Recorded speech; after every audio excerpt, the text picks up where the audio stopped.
राष्ट्र सर्वप्रथम, राष्ट्र सर्वप्रथम, राष्ट्र सर्वप्रथम, राष्ट्र सर्वप्रथम। राष्ट्र सर्वप्रथम की बात कार्यक्रम में आप सभी राष्ट्रवासियों का हार्दिक स्वागत है। भारत के चुनाव आयोग ने गृह मंत्रालय को स्वतंत्र और निष्पक्ष लोकसभा चुनाव कराने के लिए पश्चिम बंगाल में केंद्रीय सशस्त्र अर्धसैनिक बलों की 100 और कंपनियों को तैनात करने के निर्देश दिए हैं। सुप्रीम कोर्ट ने भारतीय तटरक्षक बल से कहा कि सेना, नौसेना और वायुसेना में महिलाओं के स्थायी कमीशन के संबंध में समय की प्रगति पर ध्यान दें। पीएम मोदी ने उत्तर प्रदेश के पीलीभीत में बीजेपी की रैली को संबोधित किया। उन्होंने कहा कि जब नीयत सही होती है, हौसले बुलंद होते हैं तो नतीजे भी सही मिलते हैं। केंद्रीय गृह मंत्री अमित शाह असम में विजय संकल्प सभा में शामिल हुए। उन्होंने अपने संबोधन में लोगों से कहा कि आपको 19 अप्रैल को तय करना होगा कि आपका सांसद कौन होगा, किस पार्टी की सरकार बनेगी और अगला प्रधानमंत्री कौन होगा। केंद्र ने मुख्य चुनाव आयुक्त राजीव कुमार के खिलाफ संभावित सुरक्षा खतरों को देखते हुए उन्हें देश भर में Z श्रेणी सीआरपीएफ सुरक्षा कवर प्रदान किया है। पूर्व बीजेपी नेता चौधरी वीरेंद्र सिंह और उनकी पत्नी प्रेमलता सिंह कांग्रेस पार्टी में शामिल हो गए। कांग्रेस में दोबारा शामिल होते हुए पूर्व केंद्रीय मंत्री ने कहा, हरियाणा की राजनीति में लोगों ने हमारा समर्थन किया और हमने लोगों का समर्थन किया। दिल्ली की एक अदालत ने दिल्ली उत्पाद शुल्क नीति के संबंध में मनी लॉन्ड्रिंग मामले में बीआरएस नेता के कविता की न्यायिक हिरासत 23 अप्रैल तक बढ़ा दी।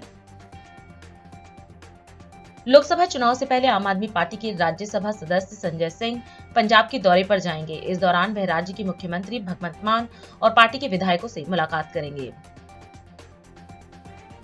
2024 लोकसभा चुनाव के मद्देनजर उत्तर प्रदेश के पीलीभीत में सार्वजनिक बैठक का आयोजन किया गया। इस अवसर पर प्रधानमंत्री मोदी व यूपी के मुख्यमंत्री योगी आदित्यनाथ भी कार्यक्रम में मौजूद रहे। इस दौरान कार्यक्रम को संबोधित करते हुए पीएम ने कहा कि हम चारों तरफ विकसित भारत का निर्माण होते हुए देख रहे हैं। उन्होंने कहा कि सरकार द्वारा शुरू की गई योजनाएं किसानों, नौजवानों दोनों के लिए नए अवसर खोल रही हैं। इसके साथ ही उन्होंने बताया कि पीलीभीत में इको टूरिज्म का नया इकोसिस्टम बन रहा है। नौजवानों के लिए रोजगार और स्वरोजगार के लिए नए अवसर बन रहे हैं। वहीं पीएम ने जनता से भाजपा प्रत्याशी के लिए वोट की अपील भी की। आज हम चारों तरफ विकसित भारत का निर्माण होते हुए देख रहे हैं। कहीं 4 लेन, 6 लेन, 8 लेन के हाईवे बन रहे हैं, कहीं भव्य रेलवे स्टेशन बन रहे हैं, कहीं वंदे भारत और अमृत भारत जैसी आधुनिक ट्रेनें चल रही हैं।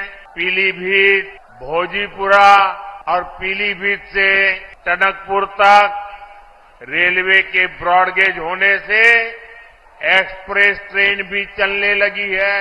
धनारा घाट पर 250 करोड़ की लागत से पुल बनाने का काम भी शुरू होने वाला है। इससे शारदा नदी के किनारे रह रहे हजारों लोगों को आसानी होगी। ये जो सुविधाएं बन रही है, ये किसानों और नौजवानों दोनों के लिए नए अवसर लेकर के आती है। पुरानी सरकारों के दौरान जो उद्योग यहाँ बंद पड़ गए थे, जो फैक्ट्रियां यहाँ बंद हो गई थी, उनको भी इससे नई ऊर्जा मिलेगी। पीलीभीत में एक तरफ बांसुरी की सुरीली आवाज है तो दूसरी तरफ टाइगर की दहाड़ भी है। हमारी सरकार पीलीभीत टाइगर रिजर्व की ख्याति को भी देश और दुनिया के कोने कोने में ले जाने का काम कर रही है। यहाँ इको टूरिज्म का नया इकोसिस्टम बन रहा है। यहाँ के नौजवानों के लिए रोजगार और स्वरोजगार के नए अवसर बन रहे हैं। साथियों, पीलीभीत और ये पूरा क्षेत्र खेती किसानी के लिए भी जाना जाता है। यहाँ यूपी के किसानों को पीएम किसान सम्मान निधि के तहत करीब 70,000 करोड़ रुपए भी मिले हैं। ये आंकड़ा छोटा नहीं है। किसानों के बैंक खाते में 70,000 करोड़ रुपया ये मोदी सरकार ने पहुंचाया है और इसमें से करीब 850 करोड़ रुपए यहां पीलीभीत के किसानों के बैंक खाते में पहुंचे हैं। भाजपा सरकार ने गन्ना किसानों की परेशानी कम करने के लिए पूरी ताकत से काम किया और योगी जी ने तो पहले दिन से ही गन्ना किसानों की मुसीबतें दूर करने के लिए अनेक कदम उठाए। कई चीनी मिलें खुली हैं, कई का विस्तार हुआ है और ये काम लगातार किया जा रहा है। देश में इथेनॉल ब्लेंडिंग को लेकर जो बड़ा अभियान चल रहा है उससे भी पीलीभीत के किसानों को बहुत फायदा होने वाला है। गांव के पास अनाज भंडारण की दुनिया की सबसे बड़ी योजना भी शुरू हो चुकी है। इस योजना के तहत देश में लाखों नए गोदाम बनाए जा रहे हैं। इसका भी लाभ पीलीभीत के किसानों को मिलने वाला है। आने वाले 5 वर्षों में हम ड्रोन से खेती का नया विस्तार देखेंगे। हमारे युवा ड्रोन बनाएंगे और गांव की हमारी माताएं बहनें ड्रोन पायलट बनेगी। गांव-गांव में 3 करोड़ महिलाएं ये हमारी लखपति दीदी बनेगी और ये मोदी की गारंटी है। आपके आशीर्वाद के लिए हम आपके पास आए हैं। आपके आशीर्वाद भारतीय जनता पार्टी को विजयी बनाएंगे। 19 अप्रैल को पीलीभीत से जितिन प्रसाद जी और 7 मई को बरेली से छत्रपाल सिंह गंगवार जी को भारी मतों से जिताने के लिए मैं आप सबको प्रार्थना करने के लिए आया हूं। केंद्रीय गृह मंत्री अमित शाह असम में विजय संकल्प सभा में शामिल हुए। उन्होंने अपने संबोधन में जनता से कहा कि आपको 19 अप्रैल को तय करना होगा कि आपका सांसद कौन होगा, किस पार्टी की सरकार बनेगी और अगला प्रधानमंत्री कौन होगा। गृह मंत्री शाह ने कहा कि जनता को तय करने के लिए वोटिंग करनी है कि आने वाले 5 साल के लिए पीएम मोदी तीसरी बार प्रधानमंत्री बनेंगे और 400 पार के लक्ष्य के साथ फिर एक बार भाजपा की सरकार बनेगी। इसके साथ ही उन्होंने असम में पीएम मोदी के नेतृत्व में 10 सालों में किए गए विकास कार्यों की चर्चा की और कहा कि असम में पिछले 10 सालों में अनेक शांति समझौते हुए हैं। भाई और बहनों, 19 तारीख को आप सभी को तय करना है कि आने वाले 5 साल के लिए आपका मेंबर पार्लियामेंट कौन होगा, देश में किस पार्टी की सरकार होगी और देश का नया प्रधानमंत्री कौन होगा। ये तय करने के लिए वोटिंग करना है कि आने वाले 5 साल इस देश पर शासन मोदी जी करेंगे, तीसरी बार प्रधानमंत्री बनेंगे और 400 पार के लक्ष्य के साथ फिर एक बार भारतीय जनता पार्टी की सरकार बनेगी। मित्रों, मैं आज आपको कहने आया हूं, आसाम के अंदर मोदी जी के 10 साल विकास के 10 साल रहे हैं। आसाम के अंदर मोदी जी के 10 साल के अंदर अनेक शांति समझौते हुए, विकास का काम हुआ और मैं आज आपको कहना चाहता हूं, आसाम आने वाले दिनों में देश के बाकी राज्यों की तरह एक विकसित राज्य बनेगा, इसका मुझे पूरा भरोसा है। भाई और बहनों, मोदी जी ने न केवल आसाम, पूरे नॉर्थ ईस्ट को बदलने का काम किया है। मोदी जी का एक वाक्य नॉर्थ ईस्ट के हर एक मतदाता ने याद रखने जैसा है, देश का भाग्य तभी बदलता है जब नॉर्थ ईस्ट का भाग्य बदलता है, आसाम का भाग्य बदलता है और देश का विकास तभी पूरा माना जाएगा जब आसाम का विकास होगा। एक और कांग्रेस की सरकार ने 10 साल में 1,62,000 करोड़ रुपया दिया और दूसरी ओर प्रधानमंत्री नरेंद्र मोदी जी ने 1,62,000 से बढ़ाकर 4,15,000 करोड़ रुपया आसाम को देने का काम किया है। इसके साथ साथ सड़क निर्माण के लिए 30,000 करोड़, 95,000 करोड़ रेलवे के लिए और 10,000 करोड़ एयरपोर्टों के विकास के लिए दिया है। और पूरे आसाम और नॉर्थ ईस्ट को कैंसर से मुक्त बनाने के लिए एक कैंसर के अस्पतालों का जाला बुना गया है। और मैं आपको बताने वाला हूं, आने वाले दिनों में 5 साल में ऐसा समय आएगा कि आसाम से किसी को कैंसर के इलाज के लिए दिल्ली नहीं जाना पड़ेगा, बाकी देश से लोग यहां इलाज करने आएंगे। इस प्रकार की व्यवस्था होगी। एम्स गुवाहाटी में बना, तुमुलपुर में मेडिकल कॉलेज बना, नलबाड़ी में 500 बिस्तर का अस्पताल बना, 500 करोड़ से धुबरी में मेडिकल कॉलेज बना, 500 करोड़ से कोकराझार में मेडिकल कॉलेज बना और करीमगंज का कॉलेज भी 24 तक पूरा हो जाएगा। मोदी जी ने आसाम के गरीबों के लिए लगभग सारी समस्याओं का निवारण किया है। 18 लाख लाभार्थी किसान सम्मान निधि का फायदा प्राप्त करते हैं।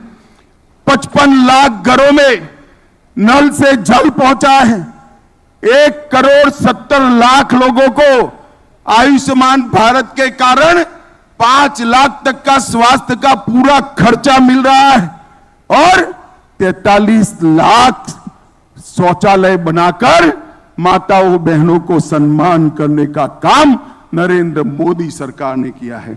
लगभग 2,30,00,000 गरीबों को हर महीने 5 किलो अनाज प्रति व्यक्ति फ्री ऑफ कॉस्ट देने का काम नरेंद्र मोदी जी ने किया है।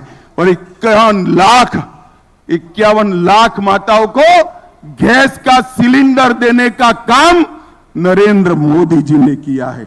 मित्रों, कई सारी योजनाएं भी लेकर आए हैं।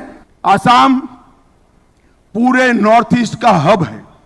आसाम का विकास, नॉर्थ ईस्ट का विकास भारत के विकास के साथ जुड़ा हुआ है। 2014 में मोदी जी ने वादा किया था कि पूरे नॉर्थ ईस्ट को विकसित बनाएंगे। एक प्रधानमंत्री नॉर्थ ईस्ट में 70 से ज्यादा बार नॉर्थ ईस्ट की मुलाकात करने वाला मिला है, वो नरेंद्र मोदी है। नॉर्थ ईस्ट में इस बार समय है सभी की सभी सीटें एनडीए के साथियों को जिताने की। आसाम की 14 सीटें हैं। मैं आसाम के सभी मतदाता भाइयों बहनों को विनती करता हूं, 14 में से 12 सीटें देनी चाहिए। यही आप लोगों से अभ्यर्थना है। अभी समय है एक ब्रेक का। हम चलते हैं ब्रेक पर, आप कहीं जाए नहीं, छोटा सा break. Powered by Kamal Buildtech Private Limited, fulfilling promises. With our professional team and experience of delivering projects, in past we guarantee you peace of mind and top quality work in an affordable price. और अधिक खबरों के लिए आप हमारे YouTube channel दैनिक India दर्पण को अभी सब्सक्राइब करें और नोटिफिकेशन के लिए बेल आइकन को प्रेस करना ना भूलें। राष्ट्र सर्वप्रथम की बात कार्यक्रम में ब्रेक के बाद एक बार फिर आप सभी राष्ट्रवासियों का स्वागत। आज हरियाणा से पूर्व बीजेपी सांसद चौधरी वीरेंद्र सिंह और उनकी पत्नी प्रेमलता चौधरी कांग्रेस में शामिल हुए। इस मौके पर प्रदेश अध्यक्ष उदय भान ने उन्हें पार्टी का पटका पहनाकर पार्टी में शामिल किया। इस अवसर पर पूर्व सीएम भूपेंद्र सिंह हुड्डा भी मौजूद रहे। इस मौके पर कांग्रेस नेता मुकुल वासनिक व अन्य नेताओं ने उनका कांग्रेस पार्टी में स्वागत किया और कहा कि वीरेंद्र सिंह के कांग्रेस में शामिल होने से जिंद जिले की राजनीति पर काफी प्रभाव पड़ेगा। वहीं कांग्रेस में दोबारा शामिल होते हुए पूर्व केंद्रीय मंत्री ने कहा, हरियाणा की राजनीति में लोगों ने हमारा समर्थन किया और हमने लोगों का समर्थन किया। चौधरी वीरेंद्र सिंह जी के साथ आज जो यहाँ पर कांग्रेस में प्रवेश कर रहे हैं वे सभी सम्मानित भाइयों बहनों और नौजवान साथियों। चौधरी वीरेंद्र सिंह जी तो अनेकों वर्षों तक के हमारा ही एक हिस्सा रहे। कुछ समय के लिए कहीं और जरूर चले गए, लेकिन मैं नहीं समझता हूं कि एक पल के लिए चौधरी साहब कभी कांग्रेस से अलग हो पाए हो और कभी हमने भी नहीं माना कि चौधरी वीरेंद्र सिंह जी हमारे से कहीं दूर चले गए। जो चुनौतियां आज मुल्क के सामने है, हमारे संविधान के सामने है, हमारे लोकतंत्र के सामने है, वो सारी स्थिति को जानकर चौधरी बीरेंद्र सिंह जी ने फिर एक बार तय किया कि कांग्रेस के तिरंगे के नीचे आना होगा, मिलकर काम करना होगा। सोनिया गांधी जी, राहुल गांधी जी, खरगे साहब के साथ मिलकर यहां पर राष्ट्रीय स्तर पर कांग्रेस को मजबूत करने के लिए अपना योगदान देना होगा।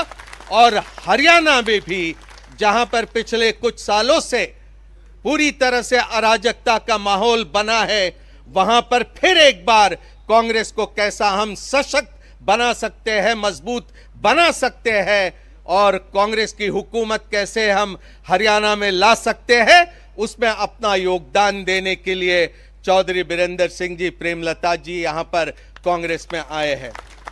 इनके सुपुत्र तो कुछ दिन पहले ही हमारे बीच पहुंच गए, और मैं समझता हूं कि कांग्रेस को इनके आने से जरूर बल मिलेगा, राष्ट्रीय स्तर पर बल मिलेगा, हरियाणा में बल मिलेगा। और मैं अपने आप को गौरवान्वित महसूस करता हूं कि एक ऐसा व्यक्ति जो जबान पर जो आता है वही दिल में रखता है, एक ऐसा आदमी जो ये मानता है कि व्यक्तिगत स्वार्थ के ऊपर ये पार्टी और राष्ट्र का हित होता है, उसको देखकर आज फिर चौधरी साहब कांग्रेस में आए। मैं दोबारा उनका यहां पर दिल की गहराइयों से स्वागत करता हूं। बहुत बहुत धन्यवाद।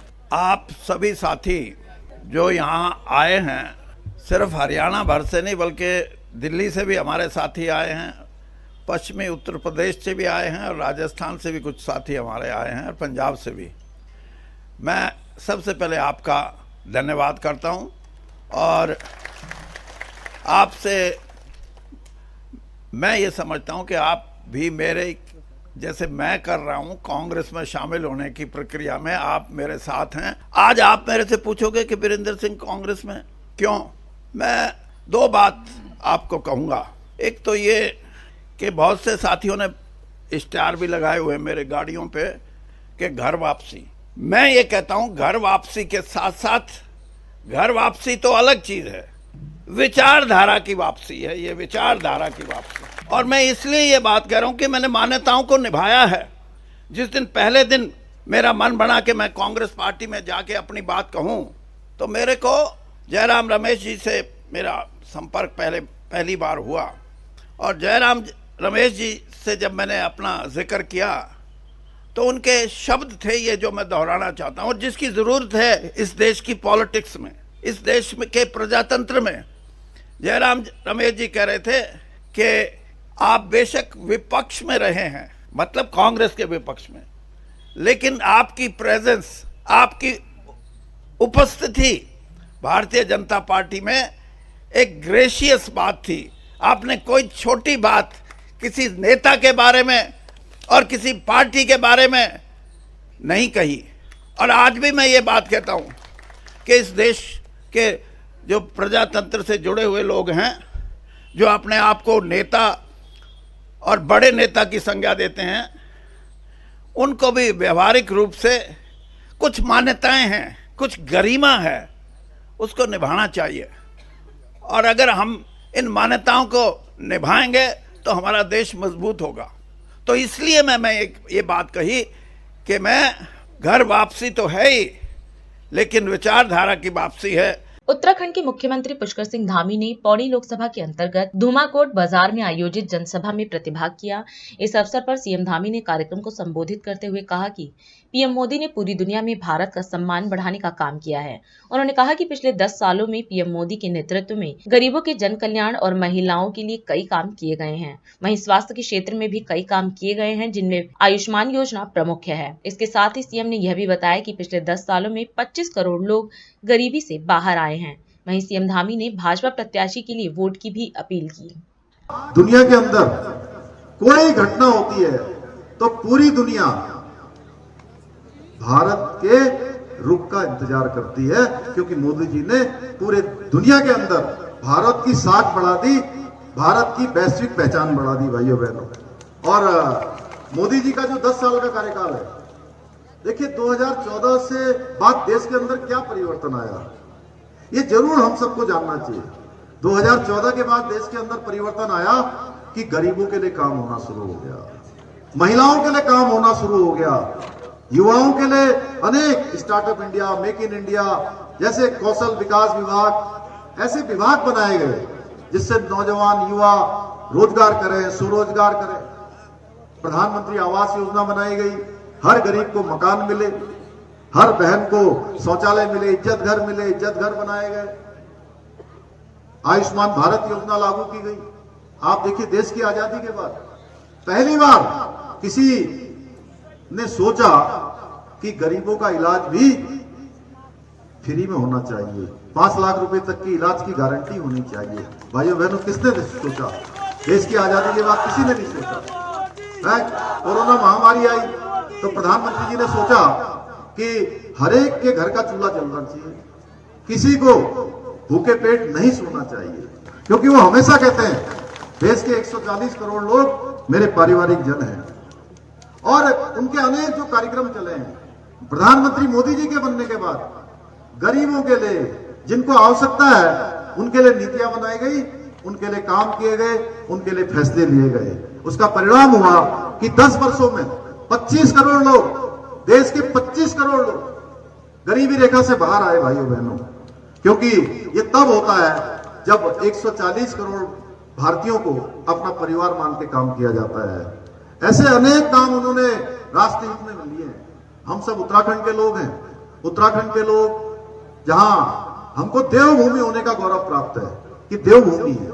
देवभूमि के साथ साथ ये हमारी वीर भूमि भी है। भाइयों बहन, जनरल बिपिन रावत ये इसी माटी में पैदा हुए, इसी माटी से निकलकर उन्होंने देश दुनिया का नेतृत्व किया। भाइयों बहनों, और हम सबको देखिए, जिनका हम हर क्षण और हर पल कोई कष्ट होता है, हमारे को कोई परेशानी होती है, तो हम सबके मुंह से निकलता है हे राम, श्री राम, राम राम, यही निकलता है ना। थोड़ा सा भी अगर परेशानी होती है और हम राम का नाम लें और हमारी परेशानी हल हो जाती है। भाइयों बहनों, ऐसे आराध्य देव प्रभु श्री राम, जिनका नाम हम हर क्षण और हर पल लेते हैं, उनके मंदिर को बनाने के लिए भी हमको कितनी लंबी प्रतीक्षा करनी पड़ी। और ये सौभाग्य भी हमको फिर से भगवान राम अपने जन्मभूमि पर विराजित हुए, उनकी प्राण प्रतिष्ठा हुई, ये काम भी अगर किसी ने संपन्न करवाया तो प्रधानमंत्री मोदी जी ने करवाया। भाई बहनों, नारी शक्ति बंधन अभी देश के अंदर लागू हो गया और 33% आरक्षण अब विधायिका में सुनिश्चित हो गया। आने वाले समय में हमारी बहनें जो है हर क्षेत्र में जाएंगी, हमारी महिलाएं हर क्षेत्र में जाएंगी। भाइयों बहनों, ऐसे अनेक काम मोदी जी ने किए हैं। मैं बहुत विस्तार में नहीं जाना चाहता, आप सब जानते हैं। मैं इतना ही कहना चाहता हूं कि उत्तराखंड के अंदर भी हम लोग माननीय प्रधानमंत्री मोदी जी के मार्गदर्शन में आज उत्तराखंड को हिंदुस्तान का श्रेष्ठ राज्य बनाने के लिए, एक आत्मनिर्भर राज्य बनाने के लिए, एक विकसित राज्य बनाने के लिए लगातार काम कर रहे हैं। बहुत सारे फैसले हमने लिए हैं, बहुत सारे नए कानून बनाए हैं, बहुत सारी नई नीतियां बनाई हैं, बहुत सारे चैलेंज आए हैं। उन चैलेंजों को स्वीकार करते हुए, उन चुनौतियों को स्वीकार करते हुए हम आगे बढ़े हैं। मुझे ये बताते हुए खुशी है कि हमने जो आपसे वायदा किया था, हमारे प्रधानमंत्री मोदी जी के नेतृत्व और मार्गदर्शन में हम उस चुनाव में गए थे और मोदी जी की गारंटी आज पूरे देश में उनकी गारंटी पूरी होने की गारंटी है। एक यह भी गारंटी उत्तराखंड के अंदर पूरी हुई कि समान नागरिक संहिता का यहाँ पर विधेयक बन गया। राष्ट्रपति महोदया ने भी उसको हमको अपनी स्वीकृति प्रदान कर दी है। इस बार के चुनाव में अनिल बलूनी जी को भारी मतों से यहाँ से विजय बनाकर एक इतिहास बना दीजिए।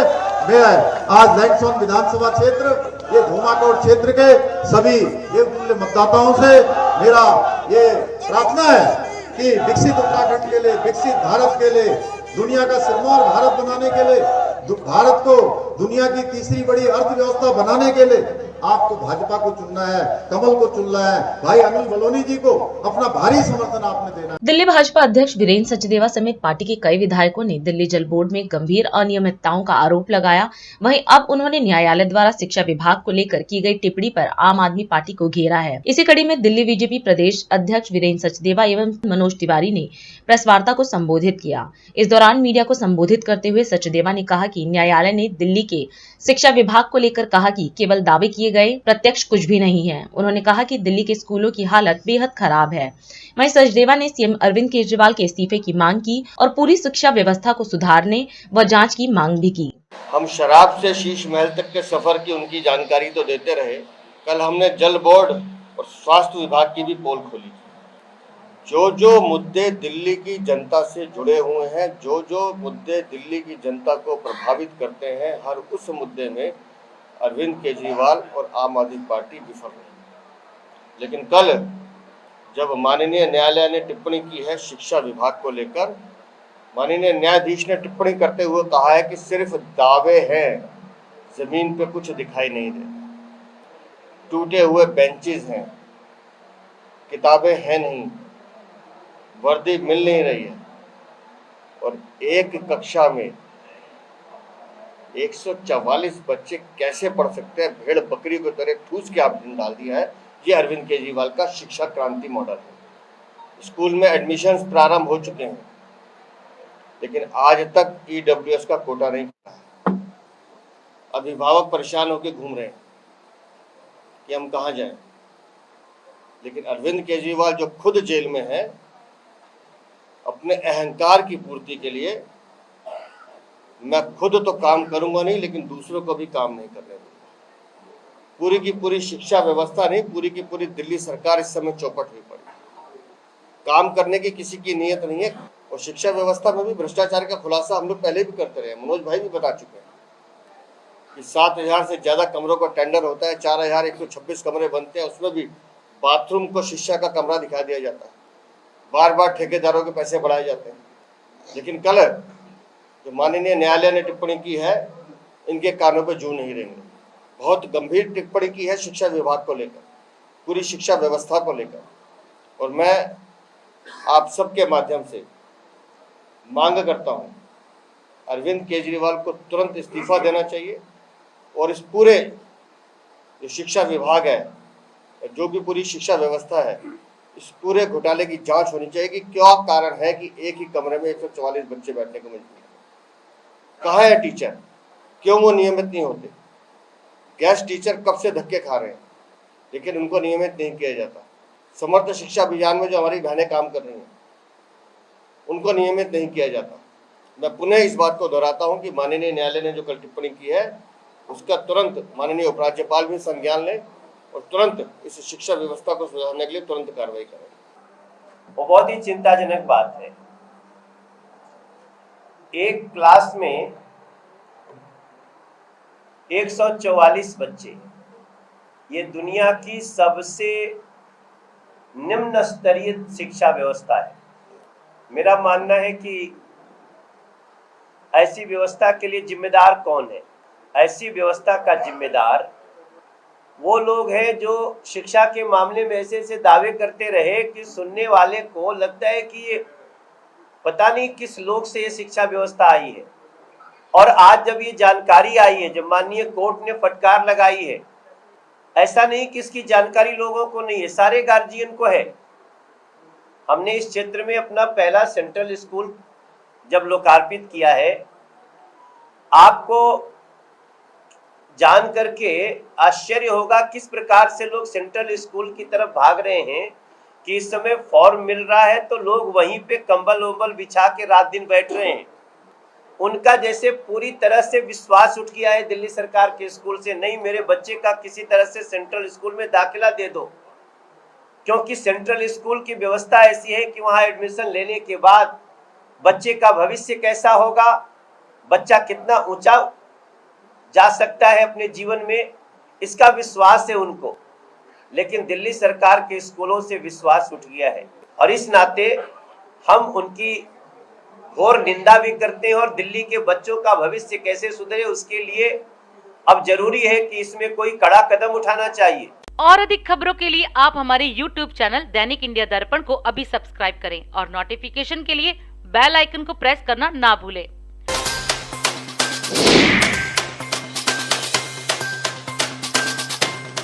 आज हम इस कार्यक्रम में आपसे विदा लेते हैं। आप अन्य खबरों के लिए बने रहे। राष्ट्र सर्वप्रथम, वंदे मातरम, जाग उठा है भारत। राष्ट्र सर्वप्रथम। राष्ट्र सर्वप्रथम राष्ट्र सर्वप्रथम राष्ट्र सर्वप्रथम